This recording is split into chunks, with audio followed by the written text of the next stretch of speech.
All right.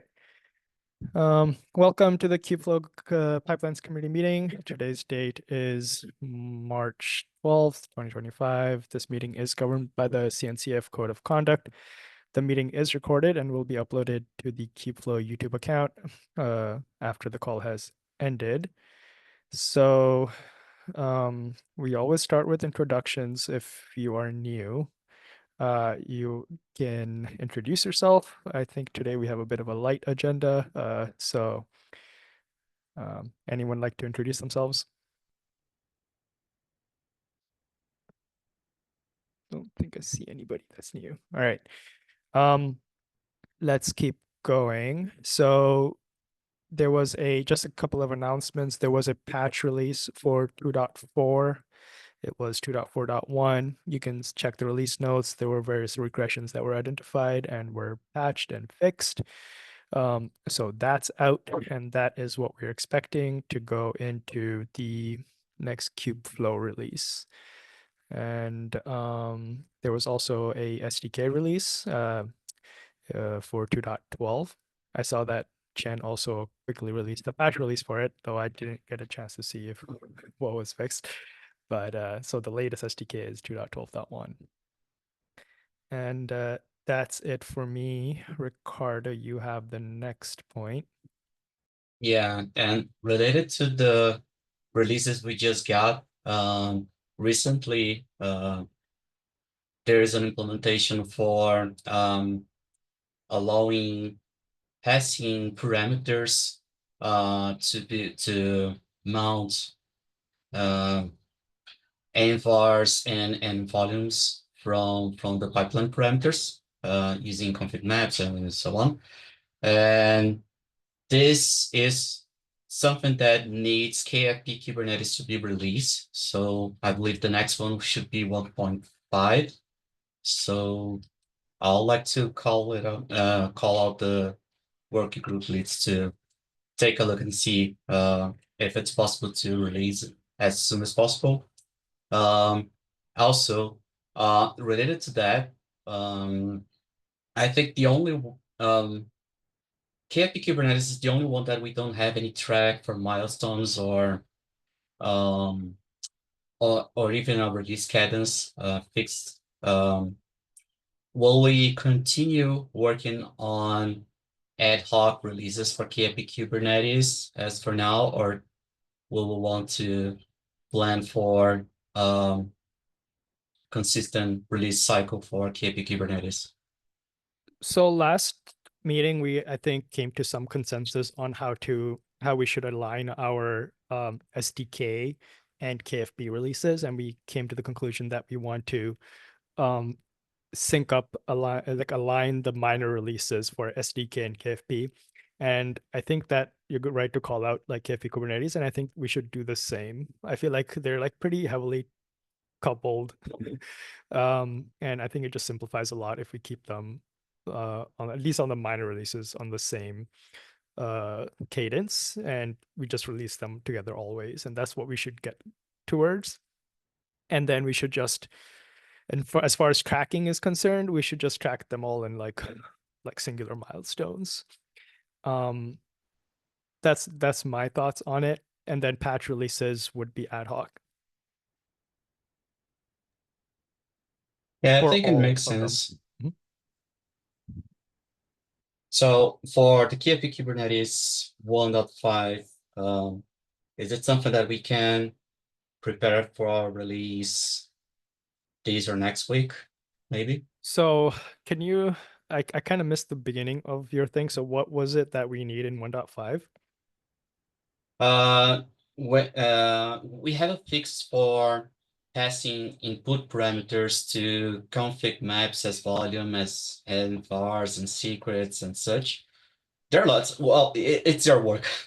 You know Oh, you're what I talking mean. about that. Yeah. I see. It,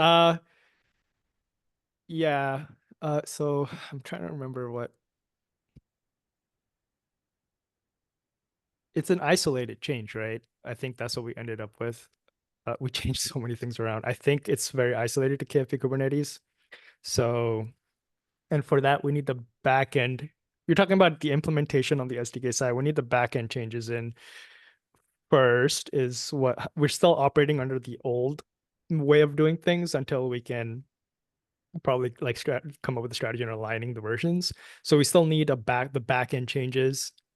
If I understand you correctly, this is for the parameterization, right?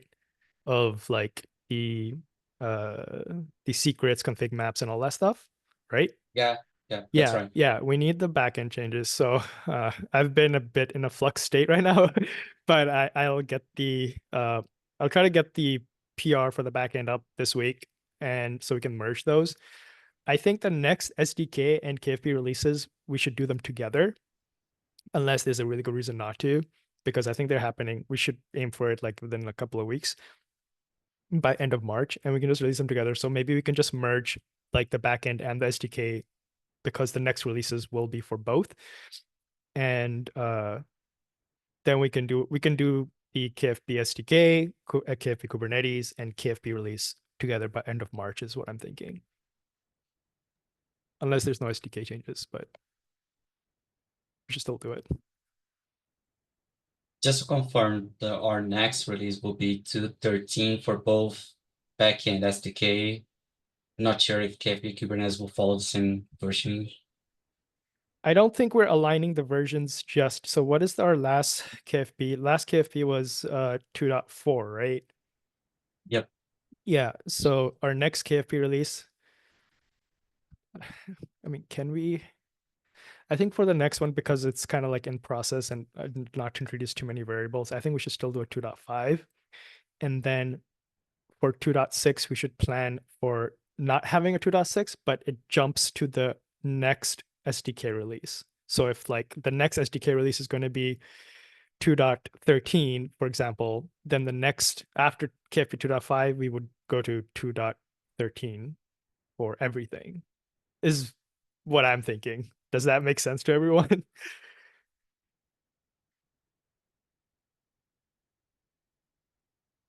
I think that's what we kind of also decided last call, and Chen was also in an agreement with that. So I can write it out here as well. So KFP 2.5 will release with SDK, KFP Kubernetes, and backend. And we're targeting that for end of March. If everything goes as planned.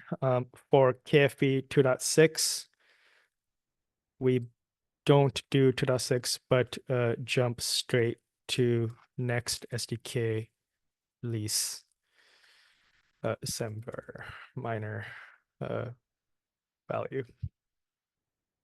Example, if next SDK release is going to be 2.13, then KFP backend will also be 2.13 and not 2.6. Okay, so hopefully that's clear. Any comments, concerns about that approach?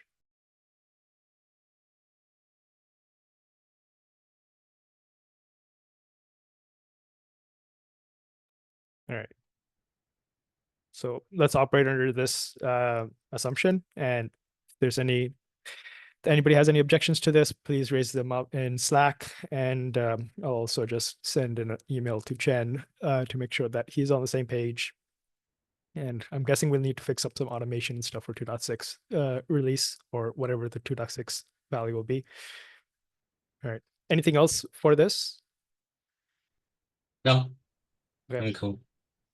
So to again answer your question for the 1.5 changes that you want, I think will be as part of the next KFP release, end of March. All right, Francisco, you have the next topic. Yes, this maybe I should wait for the next time because I actually want to discuss this with Chen, which is the Kubeflow SDK and Llama Stack component. Wanted to bring it here. Whom I know we've talked, but I would actually like to get your eyes on this to start to think through how this could look. I actually just posted to the Llama Stack community the kind of idea here and to gauge their appetite to work together on this. We on the training side, we've been able to have like a really good constructive conversation with the Torch folks. So, including this would be really great. Or extending community collaboration to this would be really, really great in my opinion. Yeah. Yeah. So It's a big I've scope tagged. change for KFP, right? Like it's Mhm. like essentially saying KFP inserts itself into the SDK, and we can start tactically where we can pip install your SDK into that SDK, right? Or the KFP SDK into that SDK. But long term, coming up with a plan to migrate it over would probably be an ideal thing. And like, it doesn't have to urgently happen because again, there's the band-aid approach we could take. But like coming up with a plan for us to do that, I think would be a worthwhile thing. No, that all makes sense. Yeah, as you know, like the past few weeks in our internet red hat has been very busy, but I think things are like easing up, and I've left Chen a comment here as well because so he couldn't be here today, but he will be Yeah, looking at the comments. Let him know to take a look at the stock. I'll take a look at the stock, and I welcome others to as well, so we can provide some like KFP input and collaboration. Um, as my understanding is the discussions are ramping up and decisions will be starting to be made, and I think having KFP involvement there is pretty important. So 100% super agree. critical. I Yeah. mean, it's the kind of core SDK that exists today. Feast doesn't actually have like it has an SDK, but like that's on the server side. It doesn't actually have a client, and so we would add that. So for some of the things, it's kind of trivial. Registry is another one where it's kind of trivial. But again, getting into a good steady state here will ultimately benefit our users, and so it's going to take time, and so like sooner is better than later. So cool. Awesome. Maybe we can add this where are we keeping our next item, future agenda items? So I can just like copy this so we can remember to bring this up again next time and put that here. All right. Any other comments, questions about this topic before we move on to the next one? All right. Michael, are you here? Yes. Can you guys hear me well? Yes. Awesome. Yeah, no, I just wanted to like kind of share some light on this PR. It's essentially a continuation of some of my previous PR, where I was resolving some of the regressions that uh were introduced from I think there was one regression from the subdag PR. I think we had forgot to revert a function, um, but there was another issue that came up alongside that I think was tagged for like the 2.5 release, and that was kind of getting around this whole collected issue. Um, so I could provide more context if you guys want, but essentially what happens in the executions databases, we have like multiple tasks that have the same name. So when we actually go to resolve the parameters or artifacts, um, you get collisions when you're generating the map. So with the subdag PR that Alex and I had, we kind of like didn't resolve it for the time being. But there was some conversations in that PR where we were discussing, and Chen even suggested possibly like adding the parent DAG's name. I found like what worked at least for this like layering of DAGs was kind of just catching the iteration index and appending that to the task. So like we're able to determine if like we're trying to resolve a parameter and we're inside an iteration of the parallel for loop, and also if we're pulling a task that we're pulling output from a task that is from a parallel for, it's going to have those properties of like iteration count or iterate if it's a DAG, or iteration index if it's a task. And using that, we know like, okay, we're essentially trying to collect. So we have to go through that route. For artifacts, it was slightly different. Um, One of the things that uh, we needed to do was actually I think it's in the executor. Yeah, in the executor. So this is like one change that was needed for the SDK side in order for it to work. It wasn't actually pulling the proper artifact class. If like going based off the docs, how it mentions like, oh, you can leverage like a list of an artifact type. We kind of needed to just do a check here because there wasn't a proper schema to pull in that type of the list. So like if it was like a list of artifacts or a list of data sets, it was just getting the base annotation of a list, and then it would break when trying to do the has adder or I believe lines what is that 365? I can't really see this bit. Or 386, sorry. So that last return, it would kind of fail. It would fail there. So just kind of using the get origin, we were able to like check if it's a list. Um, yeah, it's I know it's a bit like weedy. It was pretty nice to see the collecting actually work for both parameters and artifacts. The UI, the little example that I commented with the image of what it looks like for artifacts in the UI, it shows just one artifact. I don't really know how the how the UI would look for this scenario, but you'll see on the right hand side, it's actually pulling like it's loading it in as a list, but it has each artifact specified there. So yeah, I would love to get some reviews on this, some eyes. Would appreciate this. I think it would be. I think it's pretty neat. And then I know because there is that slight SDK change, that means that there's going to need to be an SDK release, right? In order, like, I believe the backend changes need to go in first, then a release for the SDK in order for this to actually be workable for um, end users. So yeah, more than happy to take this offline or in the PR. Feel free to Slack me if anything, if any comments or questions. But yeah, I just wanted to get some attention on this PR. This is awesome. This is like a very highly requested feature. I think it has like 25 likes on the original issue. It's just been around for a while. Really appreciate you guys taking a look at this and implementing it.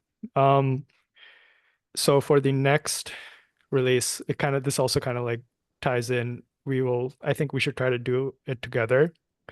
So my opinion is that we shouldn't block the backend, or sorry, the SDK release on the backend changes, and we should target releases for both. I don't see, unless somebody sees an issue with that. There might be some trickiness with like how we're presenting the SDK versioning in the launcher. I don't remember exactly how we will list those out, but I think we can work through it. Yeah. Yeah, and the way that I was only able to actually like test this out for artifacts at least because there was that SDK change. Like I had to like build a Docker image that essentially copied my changes over and then pip installed the SDK on that image, and then that was the image that I used for my base components for my testing. So it could be also I could probably make an issue for like adding that as a feature for like making development for Kubeflow like easier, you know, more like a more streamlined approach. I think it'd be nice. Well, in the past, we talked about not wanting executor be like a package or be like a separate thing. And when we had a discussion about it, and like I personally hate that we have like the SDK. We have to have like the entire SDK just for like the executor, which seems kind of silly. So I think like at least in my ideal world, we don't have that dependency, and it seems like a launcher specific concern, and um, I would like us to decouple it.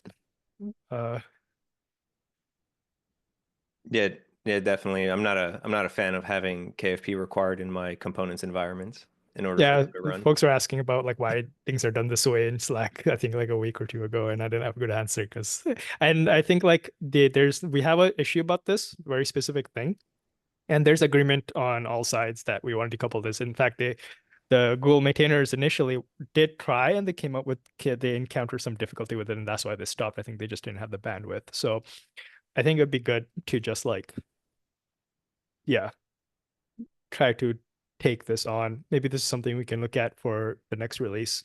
But I think we should get your PR looked at and merged so that we can have this part of 2.5 though. Yeah, let's take a look at it. Please, those that can review it, do so. I'll try to get my eyes on it. I'm like again in a bit of a flux this week. I'm moving, so I might not get a chance this week. I'll try next week, possibly the week after. But if somebody can get to it before that, that'll be great. And just ping me. Any other questions for Michael?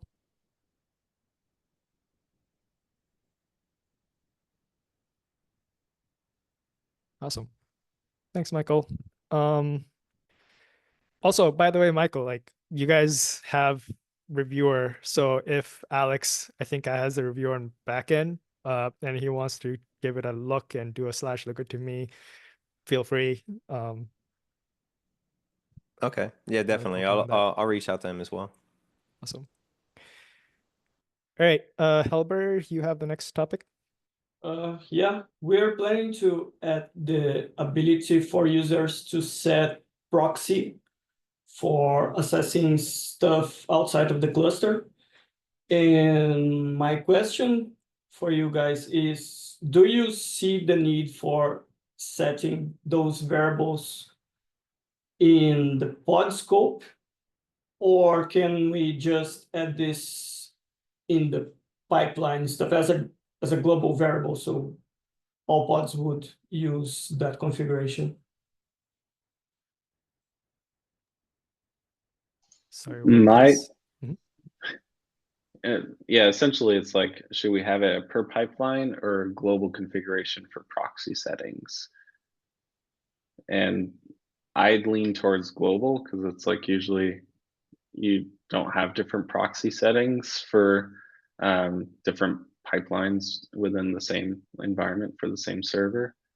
So I think it's a good administrative setting. Setting for the administrator because they would know best, and then it's abstracted away from the user, and the pipeline is then more easily transferable to other pipeline servers that aren't in proxy environments.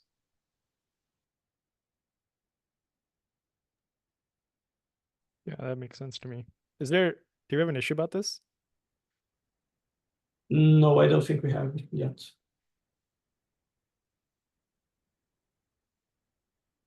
But I think we should always set a no proxy environment variable if possible, because if the user sets HTTP or HTTPS proxy environment variables, and they don't set no proxy, then it causes like the internal pod to pod communication to like use the proxy, which is incorrect. So I think we probably should have a default no proxy value for all the internal service communication on the cluster.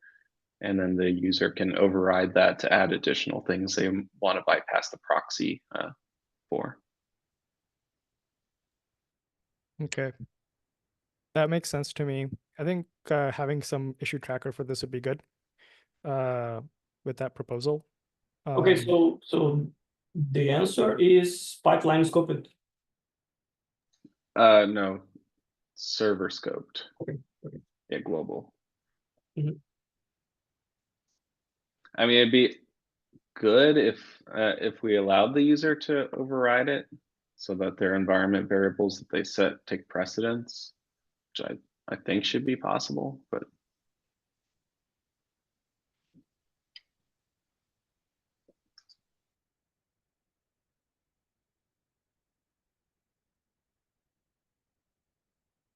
Yeah, we can include this option as well. I think it should So I guess not like be- a global default is what I'm getting at. yeah. Okay. Yeah. So, Halbert, can you make an issue about this? And let me see. Can just tag you.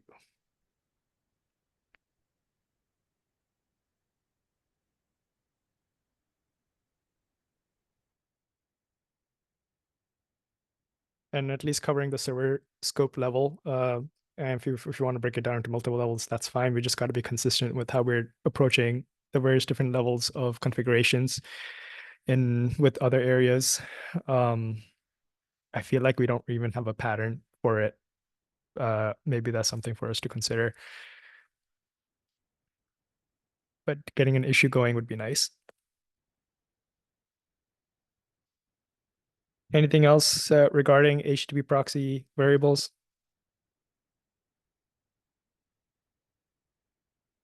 Nothing from my side.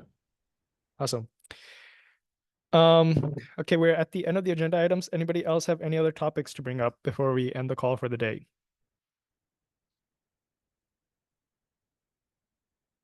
All right. Well, thanks everyone. A reminder that this call was being recorded and will be uploaded to the Kubeflow YouTube KFP playlist. I'll do that after. Thanks everyone for joining. See you all next time. Take care. Bye. Thanks. Bye.